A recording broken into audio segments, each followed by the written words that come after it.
Hola, un saludo de paz y buen vivir en el amor de Dios. Yo soy su hermano diácono permanente Alirio Cáceres Aguirre, un ingeniero químico, especialista en educación, magíster en teología, que está dedicado a la ecoteología y la gestión ambiental, institucional y territorial. Soy, digamos, un ecoteólogo. Y ustedes dirán, uy, ¿eco qué? Pues bueno, justamente estoy preparándome acá para tomarme un café con Dasein y para que podamos dialogar, conversar, escudriñar qué hay detrás de esa palabra ecoteología. Y les puedo anticipar que hay un diálogo, un puente entre la ecología y la teología, o tal vez entre la teología y la ecología. Por eso algunas personas hablan de la teología ecológica. O sea, ese adjetivo ecológico de la teología implica pues una reflexión sobre lo que entendemos por ecología y también revisar qué comprendemos por la palabra teología. Les anticipo que ambos términos son tremendamente diversos en interpretaciones, polisémicos, es decir, tienen diferentes significados. Es posible que yo diga teología y tú, que me estás viendo en este video, entiendas de un modo diferente al que yo comprendo la palabra. Y entonces tenemos que explorar un poco qué hay detrás de ello. Hay 4 preguntas que han surgido de un método ecoteológico para interpretar la realidad, para, por ejemplo, en esta crisis, esta emergencia climática, en toda esta situación de deterioro de las condiciones de vida del planeta, nos preguntemos, bueno, pero ¿qué está pasando? ¿Por qué pasa lo que pasa? ¿Dónde está Dios mientras pasa lo que pasa? ¿Y cuál es nuestra misión frente a lo que pasa? Cuando nos preguntamos dónde está Dios mientras pasa lo que pasa, ahí hay un punto donde tenemos que ahondar para entender lo ecoteológico. Porque las imágenes de Dios, el teos, la concepción, digamos, de Dios varía. ¿Qué se entiende por Dios? Cuando decimos Dios, cuando pronunciamos la palabra Dios, ¿a qué nos estamos refiriendo? Hay grupos de personas, comunidades que son politeístas. Entonces, por ejemplo, si nos vamos a los pueblos andinos, aymaras, de lengua quechua, o a los pueblos amazónicos, que son politeístas, que tienen una dimensión de varios dioses, ¿qué tiene que ver eso, esa creencia sagrada sobre lo ecológico? Bueno, ya vamos a ver qué entendemos por lo ecológico, pero en las relaciones, digamos, vitales con la naturaleza, con el entorno. Hay personas que dicen no creer en Dios, o espiritualidades como por ejemplo la budista, que no tiene una imagen de Dios, sino un camino, una mística. Y nosotros en general, los creyentes, pues somos monoteístas. Las religiones abrahámicas, judaísmo, cristianismo, el islam, pues creemos en un solo Dios que a la vez es creador de todo lo que existe. Entonces, bien, hay como diferentes variables para tener en cuenta en eso teológico de lo ecológico.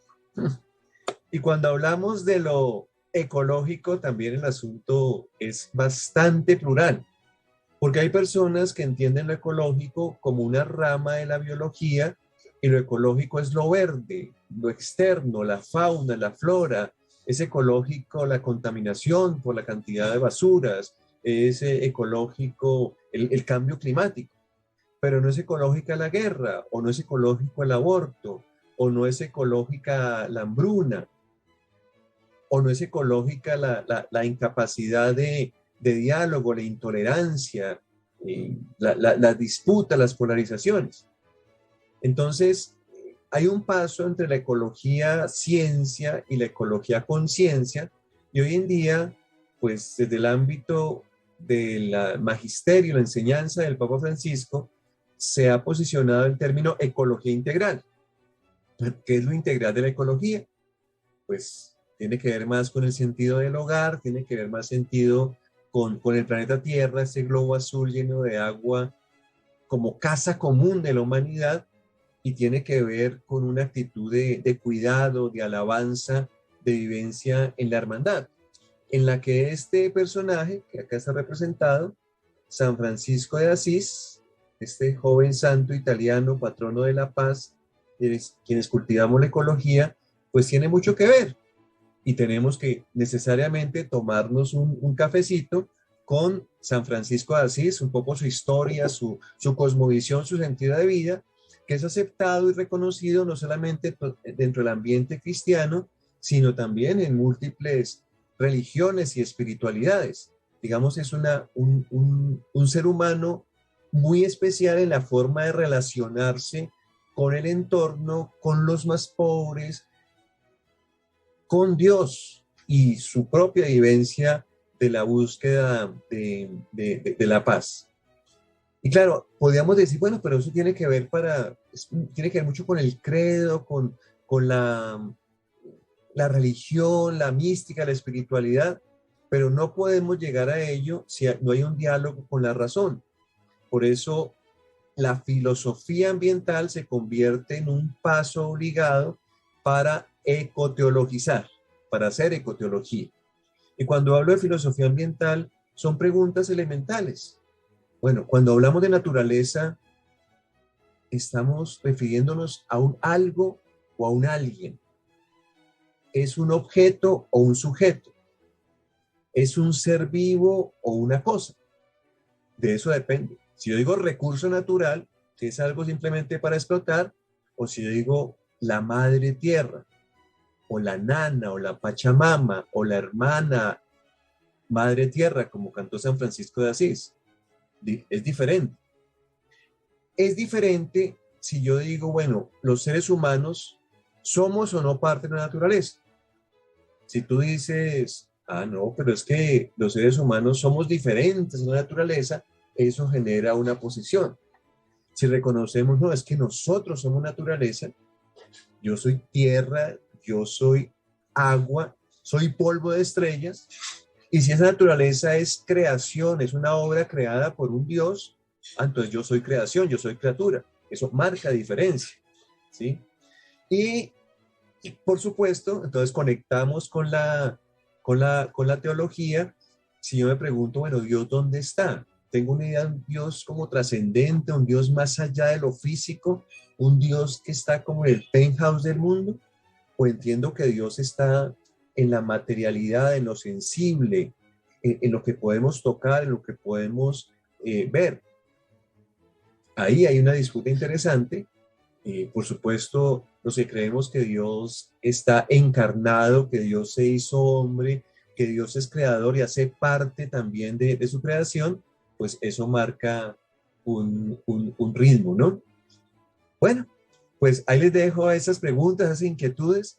Yo prefiero hablar de una ecoteología intercultural, una ecoteología interreligiosa que obliga al diálogo entre concepciones diferentes de la vida, del mundo, del ser humano, a pesar de que, por supuesto, tenemos una ecoteología cristiano-católica, hoy en día representada en la encíclica Laudato Si y la exhortación Querida Amazonia del Papa Francisco, pero hay también una ecoteología un poco más amplia en términos cristianos, por ejemplo, a nivel de la sabiduría ortodoxa, o todo el trabajo que los hermanos protestantes de las iglesias históricas de la Reforma han desarrollado. Y una ecoteología también ecuménica cristiana, si nos ponemos a unir allí como todas esas reflexiones. Pero hay una ecoteología también judía, una ecoteología islámica, yo diría que hay una ecoteología también Bahá'í. Es decir, el término ecoteología nos invita a reflexionar sobre el sentido de la vida en este planeta Tierra, que es la casa común que tenemos que convertir en un hogar común. Entonces, agradeciendo muchísimo la invitación que me hace mi amigo, hermano Santiago Rondal García, pues sigo acá preparándome para que nos encontremos a un café con Dasein y pues con ese mensaje que nos trae siempre el colibrí, el quinde, el picaflor, que recuerden ustedes que en alguien hizo un paseo ecológico y dejaron una bolsa ahí con residuos sólidos, el hermano Sol incendió ese bosque y eso las llamaradas estaban agotando pues todos los árboles y todos los animales salieron despavoridos, el jaguar, la guacamaya, y el único que se atrevió a hacer algo fue el colibrí, volando para arriba y para abajo, palpitando con su gran corazón, decidió tomar con su piquito un poquito de agua, una gotica de agua, y la dejó caer sobre el incendio voraz. Y el elefante, el elefante soltó la carcajada, ¿cierto? Y andaste, colibricito, pobrecito. Pero el colibrí corazonó, no se dejó descorazonar, sino se continuó dejando caer gotita a gotita sobre el incendio. Y bueno, a mí me gustan los finales felices y sé que vamos a hacer mucho más que dos colibríes aleteando para dejar caer nuestras goticas de sabiduría, nuestras goticas de testimonio, nuestras gotitas que aportan a apagar no solamente los fuegos externos del calentamiento global que nos tiene esta emergencia climática, sino también esos fuegos internos que nos dividen, que nos polarizan, que nos hacen olvidar que somos fratelli tutti, que todos somos hermanos y hermanas, que tenemos un espacio común, una casa común, un proyecto común. Como decía una joven muy querida para nosotros, sabia y santa del puerto de Santa María en España, que ya habita en las moradas celestiales, Cristina Gastelu, en su diario: hago lo que puedo, lo mejor que puedo. La ecoteología es para eso, para invitarnos a aletear como colibrís, para hacer lo que podamos, lo mejor que podamos, y por supuesto, gotita a gotita, pasito a pasito, sorbito a sorbito, hagamos una experiencia de sinodalidad, de caminar juntos hasta los umbrales de este hermoso planeta azul que está llamado a ser nuestro hogar común. Entonces nos vemos, seguimos ahí pensando en cómo podemos solucionar de raíz esta crisis planetaria que hoy en día se expresa en conflictos armados, en guerras, en amenazas nucleares, en migraciones, en basureros por todo lado, en descartados seres humanos en nuestras calles, en nuestros campos.